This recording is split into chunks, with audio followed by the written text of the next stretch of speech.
जय हिंद दोस्तों। कैसे हैं आप लोग? उम्मीद करते हैं अच्छे होंगे, मस्त होंगे, स्वस्थ होंगे और अपने यूपीएसआई की तैयारी ज़ोर शोर से चल रही होगी आपकी, और चलनी भी चाहिए। ये सुनहरा मौका है, छोड़ना नहीं है। और मैं उम्मीद करता हूँ कि आप लोग इस बार, उम्मीद भी कर रहा हूँ और ईश्वर से प्रार्थना भी कर रहा हूँ कि आप लोग इस बार वर्दी पहन लें। तो चलिए, आज बस ज़्यादा नहीं, मैं आपका 2-3 मिनट टाइम लूँगा और एक क्वेश्चन संविधान से आपको इसमें से दे दूँगा। बस 2 मिनट में आपको आपके पेपर में एक क्वेश्चन यहाँ से कंफर्म रहेगा। अगर आपको विश्वास नहीं है तो पिछली बार का पेपर उठा के देख सकते हैं। तो ये कुछ ऐसे इंपॉर्टेंट टॉपिक हैं जो हम आपको 1 मिनट के 2 मिनट के वीडियो में प्रोवाइड करा रहे हैं। यहाँ से आपको एक क्वेश्चन कंफर्म देखने को मिलता ही है। कोई भी एग्ज़ाम उठा के देख लीजिए। तो ये है तो छोटा टॉपिक, लेकिन बहुत कारगर है दोस्तों। 1 नंबर आपको ज़रूर दे के जाएगा, बस 1-2 मिनट में। तो चलिए देखते हैं, आज हम संविधान की अनुसूचियों पर चर्चा करेंगे। जैसा कि हम लोग जानते हैं कि हमारे भारतीय संविधान में कितनी अनुसूचियाँ थी। अगर क्वेश्चन आता है यहीं से कि मूल संविधान में कितनी अनुसूचियाँ थी, तो मूल संविधान की बात करेगा तो मूल संविधान में कितनी थी? 8 अनुसूचियाँ थी, ठीक। और वर्तमान में कितनी हैं? अगर वर्तमान की बात की जाए तो वर्तमान में 12 अनुसूचियाँ हैं, ठीक। तो ये दोनों क्वेश्चन अलग तरीके से पूछे जाते हैं, जिसके बारे में हम लोग देखेंगे। जो 4 अनुसूचियाँ हमारी जो प्लस हुई हैं, वो जो है संविधान संशोधन द्वारा ऐड किया गया है, जिसके बारे में हम लोग देखेंगे। अब आइए देखते हैं हम इन सभी अनुसूचियों में कौन कौन से सब्जेक्ट रखे गए हैं। इसी पे प्रश्न पूछता है कि पहली अनुसूची में क्या दिया गया है। कभी कभी मिलान करने के लिए दे देता है, 4 विकल्प दे देंगे और उसमें मिलान करने के लिए पूछ लेगा।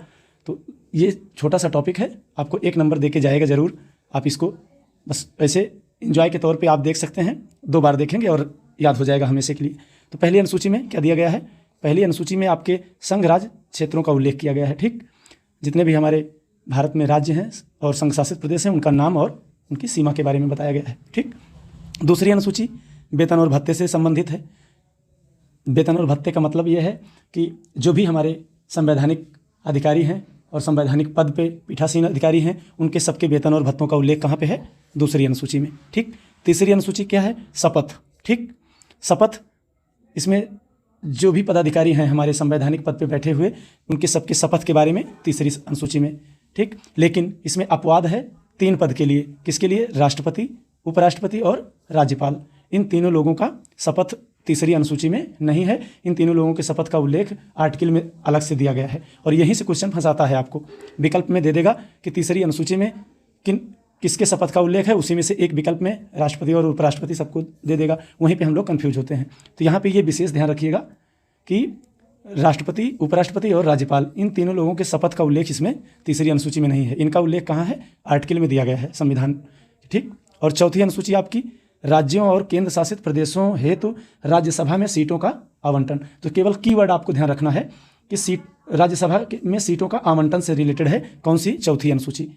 पूरा कोई जरूरी नहीं है पूरा याद रखिए, बस इतना आपको याद रखना है कि चौथी अनुसूची किससे संबंधित है? राज्यसभा में सीटों के आवंटन से। 5वीं अनुसूची किससे संबंधित है? SC/ST के प्रशासन और नियंत्रण के संबंध में। तो 5वीं अनुसूची किससे संबंधित है? बस इतना आपको ध्यान रखना है कि SC और ST के प्रशासन और नियंत्रण के बारे में। छठी अनुसूची बहुत इंपॉर्टेंट है। इसमें कई बार पूछा गया है कि इसमें 4 राज्यों का उल्लेख है, असम, मेघालय, त्रिपुरा, मिजोरम। इन 4 राज्यों में जो ST क्षेत्र है उसके प्रशासन के बारे में पूछा गया है। इसमें एक क्वेश्चन यहाँ से फंसाता है। इसमें आपको एक राज्य दे देगा, असम, मेघालय, त्रिपुरा, मिजोरम और मणिपुर। एक नाम ये बार बार पूछता है, इसी में बच्चे कंफ्यूज होते हैं। तो मणिपुर का उल्लेख इसमें नहीं है, ये आपको ध्यान रखना है। इसमें 4 राज्य कौन से हैं? असम, मेघालय, त्रिपुरा, मिजोरम।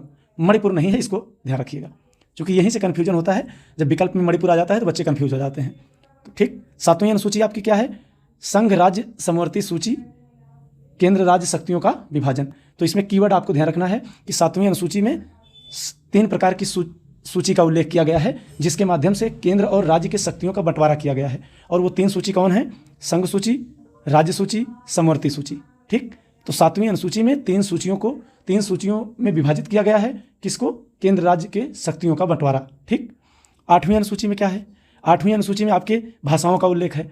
अब यहाँ से एक क्वेश्चन बनता है कि भारतीय संविधान में मूल कितनी भाषाएं थी? पहले 14 भाषाएं थी, फिर बाद में जोड़ा गया। पहली भाषा कौन सी जोड़ी गई? पहली भाषा आपका 21वां संविधान संशोधन। कौन सा?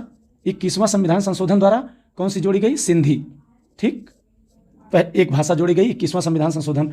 उसके बाद 71वां संविधान संशोधन द्वारा 3 भाषाएं जोड़ी गई। उसमें कौन कौन सी है? आप नमक को याद रखिएगा। नमक, न से नेपाली, न से नेपाली, म से मणिपुरी, ठीक, और का से कोंकणी, ठीक। तो ये 3 भाषाएं किससे जोड़ी गई? 71वां संविधान संशोधन द्वारा 3 भाषाएं और जोड़ दी गई, नेपाली, मणिपुरी और कोंकणी। अब उसके बाद ये जो 4 भाषा है इधर, ये 92वां संविधान संशोधन द्वारा जोड़ा गया। इसमें कौन सी हैं? इसमें आपकी 4 भाषाएं हैं, कौन कौन सी? बोडो, डोगरी, मैथिली और संथाली, ठीक। इसमें कौन सी 4 भाषाएं हैं? बोडो, कई बार पूछा गया है ये, बोडो, डोगरी, मैथिली और संथाली। ये 4 भाषाएं किसके द्वारा जोड़ी गई हैं? 92वां संविधान संशोधन। तो इन 3 संशोधन को इसमें याद रखना है दोस्तों, ये बहुत इंपॉर्टेंट है। कई बार पूछा गया है कि सिंधी किसके द्वारा जोड़ा गया? 21वां संविधान संशोधन।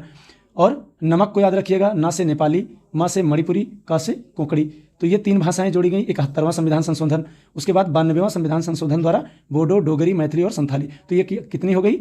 4, ये 3 7 और 1 8। तो 8 भाषाएं और जुड़ गई, तो 14 8 22 भाषा हो गई। तो वर्तमान संविधान में अगर पूछेगा तो कितनी भाषाएं? 22 भाषाओं का उल्लेख है। और किस अनुसूची में है? तो 8वीं अनुसूची में। इतना आपको इसमें से ध्यान रखना है। तो यहाँ से कई बार क्वेश्चन बना हुआ है कि भाषा का उल्लेख कहाँ है? 8वीं अनुसूची में। पहले मूल भाषा कितनी थी?